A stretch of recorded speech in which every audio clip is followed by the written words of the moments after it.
And so we have new iPhones. The 5S is the interesting one in that it comes in gold. No, wait, hang on, I'm sure there was something else. Oh yes, 64-bit processor, OpenGL 3.0 compatible, new Motion co-processor for handling fitness and health applications, a larger camera with two-tone dual LED flash, slow motion video and burst modes, intelligent digital video zoom only 4 years after Nokia, plus Touch ID, a capacitive sensor which can identify your thumb and up to 4 fingers from any angle. The idea is to unlock with a touch, to authenticate for purchases with a touch, and so on. Though there are some criminal and legal aspects that I suspect haven't really shaken out yet. Oh, and black is now officially space grey. Who knew? It's also very expensive, but no surprise there. Apple also launched the 5C, a very slightly cheaper unibody plastic variant of the existing iPhone 5. Nice and colourful, try Apple, and this may attract new buyers in the screwed-up, subsidised USA market, but in most other countries you're going to have to make something like this a lot cheaper if you actually want to attract new customers. There are 3 good things to tell you about this, the ZTE Open. One, it's a nice bright orange, which I kind of like.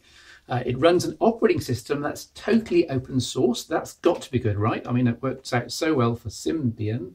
And the speaker's quite decent. That's actually it. Just about every other aspect of the ZTE Open is negative, I'm afraid. We'll come to all this in a moment, but I should perhaps put the device in context. I think it's meant for developers to play with and as a proof of concept that the Mozilla guys can actually ship a smartphone OS. And hey, you could buy this if you shop around online, but don't expect a fully realised or polished or in any way complete competitor Android. Heck, Firefox as it stands isn't even a competitor to Symbian circa 2009, and some of its functionality is sub Windows Mobile from 2001. But the hardware, typical ZTE, cheap plastic, cheap components, as you'd expect for a device you can pick up for a lot less than £100 SIM-free. The 3.5-inch display is TFT, poor contrast indoors and invisible outdoors in the sun. Half the VGA resolution here is probably par for the course at this price point. The touchscreen is capacitive, but it's often so unresponsive that you'd be forgiven for thinking it was resistive. When typing out a message, every half dozen taps or so, a tap will get missed. Add that to a very poor virtual keyboard with no intelligent predictive tap zone enlargement, no autocorrection, no text selection, no copy and paste, and well, you can see where this is heading. The main user interface is unashamedly copied from bits of Android and iOS with a static widgetless clock and wallpaper home screen with a dock at the bottom, plus pages of application shortcuts off to the right and a search screen off to the left. This brings up matches for anything typed in the Firefox OS Marketplace. Apps you've already installed appear first in the match list. A notification pane swipes down sometimes when it feels like obeying your swipes. Most often it doesn't, to show relevant events and a set of typical toggles at the bottom.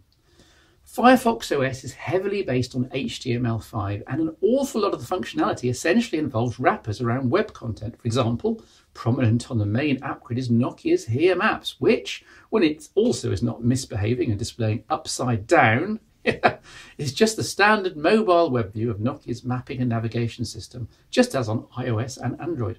Ditto AccuWeather and Wikipedia and almost everything else in Firefox Marketplace.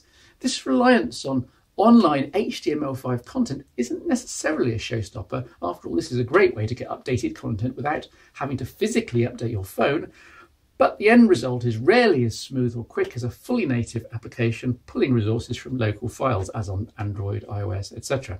But back to the real negatives, the showstoppers, the reasons why you shouldn't even consider this as a phone. The camera's fixed focus 3 megapixels and complete rubbish, fairly typical ZTE, plus all the images end up the wrong way around.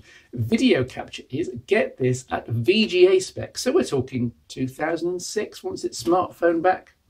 Well, it's raining here in the UK, which means rubbish light, but don't worry, this video would have been rubbish anyway. This is ZTE Open with an appalling camera, appalling video. The back cover is a struggle to remove. I've already done the deed here, and it has to be massaged back into place very, very carefully. And even then you have to kind of click in the sides and press rather hard.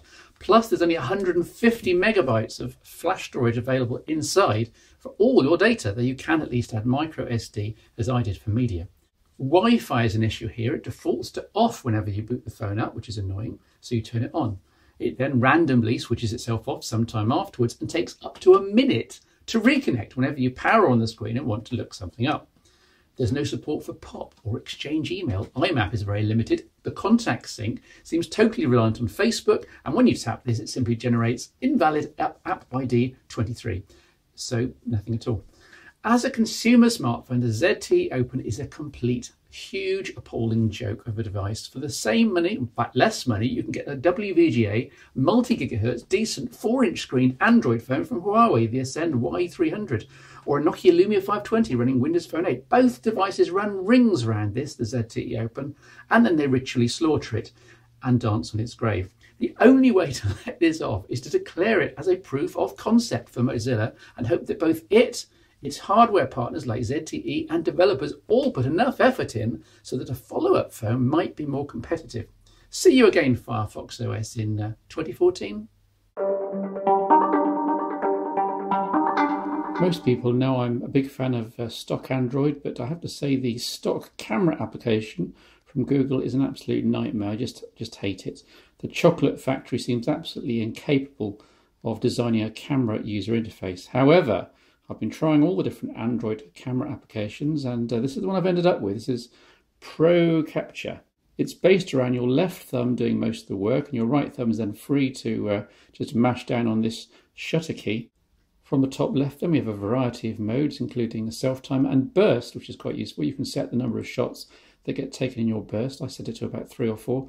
Reduced noise takes several photographs and then averages them to reduce the digital noise, which is quite handy. Going down then, a focus mode, setting it to infinity is quite handy. If you're doing a landscape, it saves that hunting around for a focus spot it's not going to find, especially in low light. Further down, store location on or off is obvious. White balance, does anybody actually ever change the white balance in their camera apps? I know I don't. Just too much to do. Flash is quite interesting. In addition to the usual options, there's also a torch mode where the LED just stays on all the time so you can see what you're about to shoot, or of course dazzle your subjects. Or of course, if you're out at night, you can just use it as a literal torch.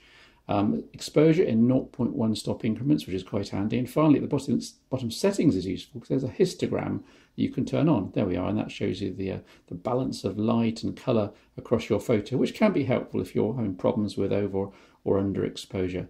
One of the caveats is that the aspect ratio, if you change it from unchanged, you can result in an extra processing step, which rather takes too long, so leave that on unchanged. Otherwise, a very intuitive interface, very easy for the thumbs to operate, and yes, highly recommended ProCapture for Android.